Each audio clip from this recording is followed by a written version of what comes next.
All right, Jay Aaron Sebia here with Coach Deas. Coach, what's going on, man? Oh, doing good. Just getting a day of sparring in today. We've got 2 more days this week that we'll be sparring, and looking forward to that. And got 3 good guys in camp.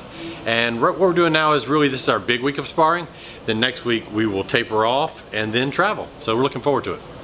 So here's a question. It's probably a little bit of a goofy question, but how does Deontay spar with people without throwing at 100%? Like, even if he throws at 70%, he might. I mean, no, they spar. They all spar at a high level, and they have headgears on, and they have 18 to 20 ounce gloves on.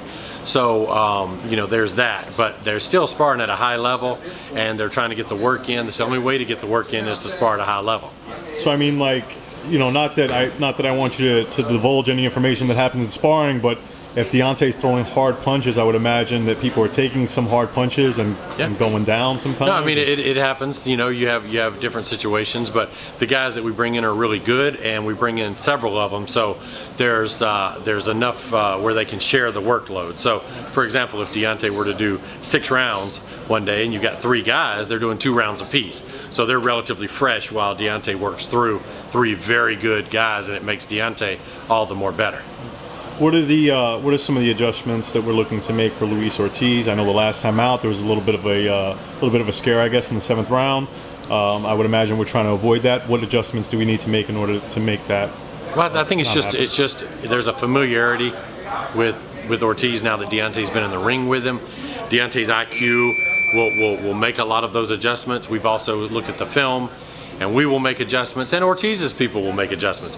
So it really comes down to who does what they do best. Each guy's got a way they do things, and each guy's going to try to execute those things. But we feel very confident that the adjustments we're making are going to be beneficial. And just the more you see somebody, the more you see southpaws, the better it is, because that's something that you don't really get a lot of in your career.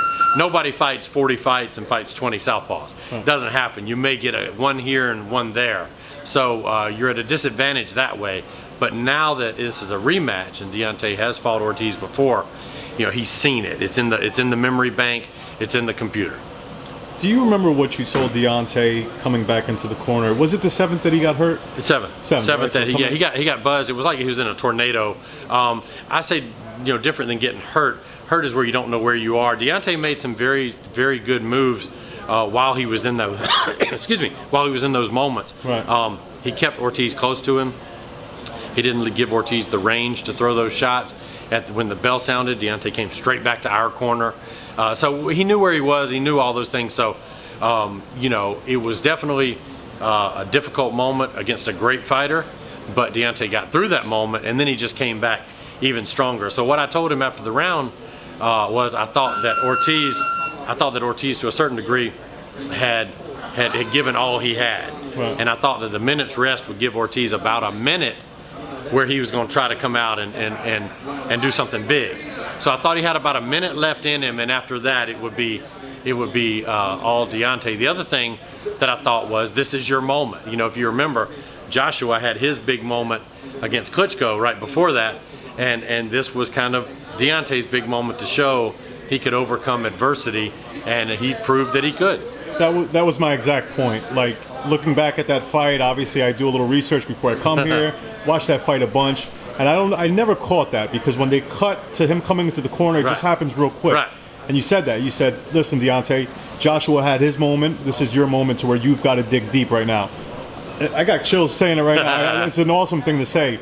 Sometimes I don't remember. None of these things, I don't think about them, before or after or anything. It's just in the moment what I think may help my guy.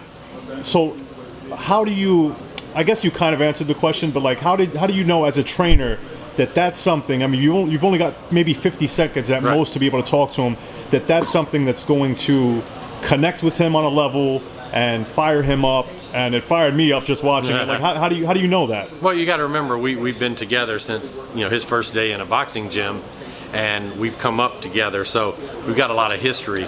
I know him very, very well. He knows me very, very well, and we work together, and we're kind of partners in this whole journey. So he knows that he can trust what I say, and whatever he tells me, I know I can trust that.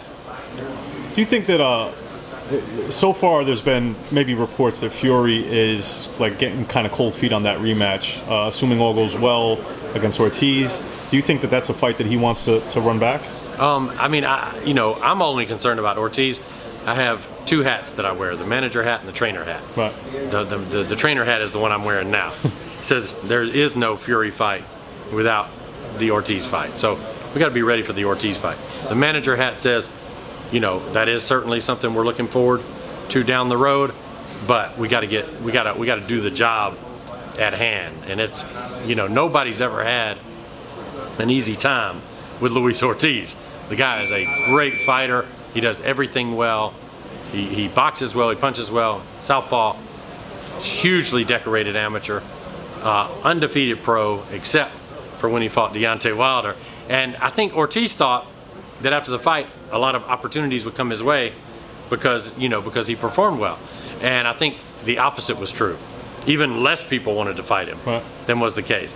So Deontay actually has blessed him again with this opportunity and said, you know what? Nobody wants to fight you. Let's do it again. Well, I would imagine, because online I read a lot of the comments, and there's a lot of people that I would imagine they're Joshua fans, or I would imagine they're Fury fans. They're certainly naysayers that say that Ortiz at this point has passed it. He's washed up. Obviously, you guys are training for the best version of Ortiz. Sure. Do you think that there's anything to that? Do you think that Ortiz is trending downward at this point in his career? No, I think he's Ortiz, and he can fight.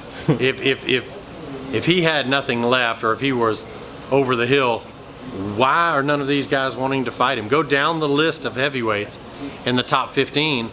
None of them have. They've all had the opportunity, but none of them have stepped up.